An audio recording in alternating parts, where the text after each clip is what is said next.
Hello everyone, मैं हूं पंकज और लेकर आ गया हूं फिर से आपके लिए एक नया वीडियो। और इस नए वीडियो में हम अनबॉक्सिंग करने वाले हैं Canon EOS 850D with 1855mm IS STM lens की, जो कि अपने आप में काफ़ी खास कैमरा है और काफ़ी इंटरेस्टिंग इसका लेंस भी है, जो कि एक STM लेंस है जिससे आप आसानी से वीडियो फुटेज को रिकॉर्ड कर सकते हैं विदाउट नॉइज, जिसमें आपका ऑटो फोकस या बोल सकते हैं आप मोटर का साउंड काफ़ी हद तक कम होता है या फिर नेग्लिजिबल होता है। आप इसे आसानी से वीडियो फुटेज भी रिकॉर्ड कर सकते हैं, तो काफ़ी बढ़िया कैमरा है। तो आज इसके बारे में बात करते हैं। तो वीडियो होने वाला है आपके लिए काफ़ी इंटरेस्टिंग एंड हेल्पफुल, तो बने रहिए वीडियो के लास्ट तक और चलिए कुछ नया सीखते हैं।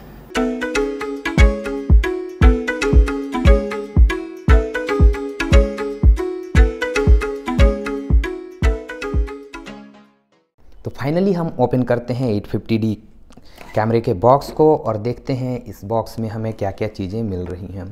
तो सबसे पहले आप देख सकते हैं ये रहा यूज़र मैनुअल। आप इसे बोल सकते हैं most ignored item of camera box, जिसे कोई भी नहीं पढ़ता है, जिसे हमें ज़रूर पढ़ना चाहिए, क्योंकि कोई भी ऐसा सामान आप खरीदते हैं तो उससे पहले उसके यूज़र मैनुअल को एक बार आपको समझना ज़रूर चाहिए। इससे क्या होता है कि आपको यूज करना काफ़ी इजी हो जाता है और आप बार बार कंफ्यूज नहीं होंगे, आप प्रॉपरली सेफ्टी के साथ उसे यूज कर सकते हैं। तो यूज़र मैनुअल ज़रूर पढ़ें। ये रहा कैमरे का वारंटी कार्ड। वारंटी कार्ड के टर्म्स एंड कंडीशन को भी 90% लोग नहीं पढ़ते हैं, जिसे हमें पढ़ना चाहिए। इससे क्या होगा कि आपको उसका सेफ्टी पॉइंट पता होगा, तो आप आसानी से यूज कर सकते हैं और किन कंडीशंस में आपको वारंटी कवर नहीं होते हैं इनके बारे में आपको कंप्लीट नॉलेज होगा। तो एक बार अपना वारंटी कार्ड जो है कैमरे का वो ज़रूर पढ़ लें, ये आपको बहुत बेनिफिट करने वाला है। नेक्स्ट बात करें तो ये है कैनन इमेज एकेडमी का एक स्लिप दिया हुआ है। अगर आप कैनन के कैमराज लेते हैं या लेंसेस लेते हैं तो आप उसे जाकर कैनन के साइट पर रजिस्टर कर सकते हैं। इससे क्या होगा कि कैनन आपको 10 GB का लाइफ टाइम क्लाउड स्टोरेज देता है, तो आप चाहें तो इसे रजिस्टर कर सकते हैं। और साथ ही साथ आपको एक कॉम्प्लीमेंट्री वर्कशॉप भी फ्री मिलता है कैनन के साइट से। तो आप कभी भी जब कैमरा परचेज करते हैं तो कोशिश कीजिए उसे कैनन के साइट पर रजिस्टर करें। नेक्स्ट मैं बात करूं तो ये रहा नेक स्ट्रैप। नेक स्ट्रैप जनरली मैं यूज नहीं करता हूं, आप चाहें तो इसे लगा सकते हैं। ये रहा बैटरी, LPE17 बैटरी। ये रहा इसका चार्जर, LCE17E चार्जर है। ये रहा इसका power cable. Power cable normal होता है, सारे कैमराज का जो पावर केबल है वो सेम ही होता है कैनन में। और अगर इस बॉक्स को हटाऊं तो नीचे आप देख सकते हैं ये रहा लेंस, जो कि है Canon EOS 1855 IS STM lens. ये रहा लेंस, इस तरह का लुक है। और सबसे इंटरेस्टिंग कि ये फाइनली हमारा camera Canon EOS 850D camera है।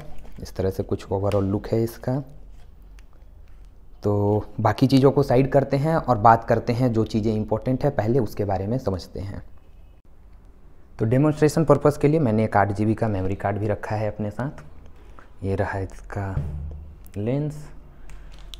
बैटरी को ओपन करते हैं। ये रहा इसका बैटरी। ये है इसका चार्जर। तो फाइनली इन्हीं चीज़ों के बारे में बात करते हैं। तो सबसे पहले बात करते हैं बैटरी की। तो बैटरी की अगर मैं बात करूं तो जब भी आप नया कैमरा परचेज करते हैं तो उसके साथ मिलने वाले बैटरी को आप एटलीस्ट 6 to 8 आवर्स चार्ज करें। इससे क्या होता है कि बैटरी बैकअप थोड़ा अच्छा हो जाता है आपके कैमरे का और आप लॉन्ग लास्टिंग तक इसको आसानी से यूज कर सकते हैं। इसके अलावा मैं नेक्स्ट बात करूं तो ओवर चार्जिंग अवॉइड करें, ओवरनाइट चार्जिंग अवॉइड करें। और अगर थंडरिंग वगैरह का इशू है तो आप कोशिश करें कि उस टाइम पर आप चार्ज ना लगाएं। और अगर मैं पावर एडाप्टर की बात करूं या चार्जर की बात करूं तो सेम चीज़ आप इसमें भी अप्लाई कर सकते हैं कि ओवरनाइट चार्ज ना करें। वोल्टेज फ्लैक्चुएशन का इशू हो तो थोड़ा ध्यान रखें। थंडरिंग के टाइम पे अवॉइड करें चार्जिंग और ओवरनाइट चार्जिंग अवॉइड करें। तो इन सब चीज़ों का आप ध्यान रखेंगे तो आपका जो कैमरा है, जो बैटरीज हैं या फिर जो उसके साथ मिलने वाली एक्सेसरीज हैं, उनका आप लंबे समय तक यूज कर सकते हैं।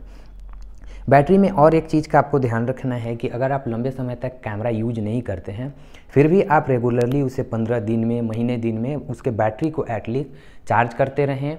इससे क्या होगा कि बैटरी का बैकअप अच्छा रहेगा। और सबसे इम्पॉर्टेंट चीज़ कि अगर आप कैमरा यूज नहीं कर रहे हैं तो उसके बैटरी को कैमरे से निकाल कर बाहर रखें ताकि वो रस्ट ना हो। और सेम चीज़ आप अप्लाई कर सकते हैं मेमोरी कार्ड के साथ भी, आप उसे भी बाहर निकाल कर रखें अगर आप यूज नहीं कर रहे हैं तो। अब मैं अगर बात करूं तो यहाँ पर मैं यूज कर रहा हूँ सैंडिस्क का 8 GB का memory card for demonstration purpose. वैसे अगर आपको यूज करना है तो आप एक अच्छी मेमोरी कार्ड खरीदें, एटलीस्ट वो 95 MBps का हो और एक्सट्रीम या फिर एक्सट्रीम प्रो कार्ड हो तो वो ज़्यादा बेटर है। इससे क्या होता है कि आपको वीडियो रिकॉर्ड करना या फोटोग्राफ्स जब आप हाई स्पीड में क्लिक करते हैं तो जल्दी सेव होते हैं और फ्रेम लैग करने का चांसेस काफ़ी कम होता है। तो अभी हम लोगों ने बात किया चार्जर के बारे में, बैटरी के बारे में और मेमोरी कार्ड के बारे में। तो चार्जर को करते हैं हम लोग साइड और अब बात करते हैं लेंस के बैक कवर की। लेंस के बैक कवर को जो आप देख सकते हैं, रियर लेंस कैप और बॉडी कैप, इसे आपको काफ़ी संभाल कर रखना है। क्यों संभाल कर रखना है इसके बारे में मैंने आपका एक वीडियो बना रखा है, आप उसे जाएँ और चैनल पर देख सकते हैं। अब अगर हम लेंस को फिट करें तो आप यहाँ देखेंगे एक वाइट साइन है और सेम आपको एक कैमरे के बॉडी पर भी आपको यहाँ वाइट साइन है। तो उस दोनों को आपको मैच करना है। ये एक्चुअली में है EFS लेंस माउंट इंडेक्स और ये आपको मिला देना है और इसे क्लॉकवाइज घुमाएं। एक लॉक का आवाज़ आएगा। अगर लॉक का आवाज़ नहीं आता है तो इसे फिर से ओपन करें और फिर से लगाएं।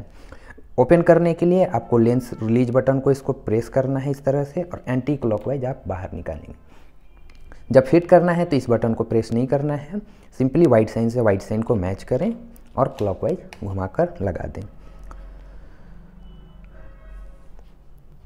तो आप फाइनली बैटरी इंसर्ट करते हैं। बैटरी इंसर्ट करने के लिए बैटरी कैप ओपन कीजिए और इस पिन को आप ध्यान रखें, नीचे भी एक पिन दिखेगा आपको, उसकी मदद से आप इसे आसानी से इस तरह से लगा लें। बैटरी कवर पैक करें और यहाँ आप मेमोरी कार्ड लगा सकते हैं। मेमोरी कार्ड के लिए यहाँ शेप बना हुआ है, उसी शेप में आपको लगाना है। इस चीज़ का आपको खास ध्यान रखना है कि आप गलत तरीके से उसे ना लगाएं। और एक चीज़ जो आपको हमेशा ध्यान रखना है कि जब भी आप कैमरा यूज कर रहे हैं तो उसमें मोबाइल के छोटे वाले जो माइक्रो SD कार्ड आते हैं उनका यूज नहीं करना है, चाहे वो एडाप्टर के थ्रू हो, क्योंकि सबसे ज़्यादा जो कैमरा में प्रॉब्लम होता है, चाहे वो थोड़ा हैंग करने का इशू हो या फिर आपके बटन्स काम नहीं कर रहे हैं या फिर कार्ड स्लॉट डैमेज हो रहे हैं, तो सबसे बड़ा रीज़न होता है कि आप एडाप्टर के थ्रू उस मेमोरी कार्ड को यूज कर रहे हैं। तो सबसे इम्पॉर्टेंट चीज़ क्या है कि उस तरह के मेमोरी कार्ड का आपको कभी भी यूज नहीं करना है। जब भी आपको यूज करना है तो आप नॉर्मल जो कैमराज के मेमोरी कार्ड होते हैं उन्हीं का यूज करें, क्योंकि प्राइसेस की मैं बात करूँ तो प्राइसेस में बहुत ज़्यादा फ़र्क नहीं होता है दोनों में। तो हमेशा कोशिश करें कि डेडिकेटेड जो मेमोरी कार्ड होते हैं कैमराज के उन्हीं का यूज आप करें। तो फिलहाल मैं इसे फिर से इंसर्ट कर देता हूँ। तो सबसे पहले करते हैं कैमराज में डेट एंड टाइम का सेटिंग। डेट एंड टाइम का सेटिंग करना क्यों ज़रूरी है इसके लिए मैंने एक डेडिकेटेड वीडियो बना रखा है, आप चाहें तो उस वीडियो को भी देख सकते हैं। तो डेट एंड टाइम सेट करने के लिए अगर पॉपअप नहीं आया है और डेट एंड टाइम सेट करना चाहते हैं तो मेन्यू पर जाएं, मेन्यू से आप सेटिंग पर जाएंगे और सेटिंग पर आप देख लेंगे सेकेंड ऑप्शन पर दिख रहा है date time and time zone, तो आप इसे सेट कर लें। कभी भी आप जब कैमरा खरीदते हैं तो आपको फर्स्ट काम करना चाहिए कि उसके date time and time zone को आप सेट करें। क्यों ज़रूरी है इसके लिए मैं वीडियो बनाया है, आप चाहें तो उसे देख सकते हैं। तो फिलहाल मैं बाय डिफ़ॉल्ट ही छोड़ दे रहा हूँ, इसे सेट नहीं कर रहा हूँ फिलहाल। तो कैमरा हो गया है हमारा रेडी और इसे यूज करने से पहले इसके लेंस कैप को आप खोलें, इस तरह से आप इसे स्क्वीज करें और बाहर निकालें और जब बंद करना हो यहाँ सामने रखेंगे और इसे रिलीज कर दें, ये आसानी से फिट हो जाएगा। ये काफ़ी सिंपल है। तो टॉप में आप देखेंगे सबसे इम्पॉर्टेंट बटन है पावर स्विच। अगर जब आपका कैमरा ऑन ही नहीं होगा तो फर्दर हम कोई बात ही नहीं कर सकते हैं और कुछ समझ ही नहीं सकते हैं। तो सबसे इम्पॉर्टेंट है पावर स्विच, जिसे कि आप ऑन ऑफ कर सकते हैं और इसी स्विच को थोड़ा आगे बढ़ाएंगे तो ये कैमरा आपका वीडियो रिकॉर्डिंग मोड में चला जाएगा।